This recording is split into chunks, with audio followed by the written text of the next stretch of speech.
সম্মানিত মৎস্য চাষী ও মৎস্য উদ্যোক্তা ভাই ও বন্ধুগণ, আসসালামু আলাইকুম।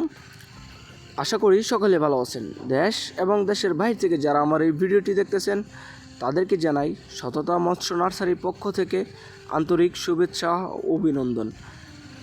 তো বরাবরের মতো আপনাদের মাঝে একটি ভিডিও নিয়ে হাজির হলাম। ইতিমধ্যে আপনারা ভিডিওর স্ক্রিনে যে মাছের পোনাগুলো লক্ষ্য করতে পারছেন সেগুলো হচ্ছে 1.5 ইঞ্চি সাইজের লাল তেলাপিয়া মাছের পোনা। এই লাল তেলাপিয়া মাছ বাজারে বেশ চাহিদা সম্পূর্ণ একটি মাছ। এই মাছগুলো দেখতে যেমন সুন্দর, খেতেও ঠিক তেমন সুস্বাদু। এই লাল তেলাপিয়া মাছের পোনা আপনি আপনার পুকুরে কিংবা জলাশয়ে একক চাষে কিংবা মিশ্র চাষে চাষ করতে পারবেন। এই লাল তেলাপিয়া মাছ আপনি চাষ করে 4 থেকে 4.5 মাসের মধ্যে বাজারজাত করতে পারবেন। তাছাড়া এই লাল তেলাপিয়া মাছ অন্যান্য তেলাপিয়ার চেয়েও বেশ দ্রুত বর্ধনশীল। এই লাল তেলাপিয়া মাছের পোনা শক্ত এবং দ্রুত বর্ধনশীল, যা 10 বছর পর্যন্ত বেঁচে থাকার সক্ষমতা থাকে। ওজনে প্রায় 10 পাউন্ড পর্যন্ত যেতে পারে। যে সকল মৎস্যচাষী ভাইয়েরা চাষের জন্য লাল তেলাপিয়া মাছের পোনা খুঁজছেন তারা আমার ভিডিওর স্ক্রিনে দেওয়া নম্বরে যোগাযোগ করতে পারবেন।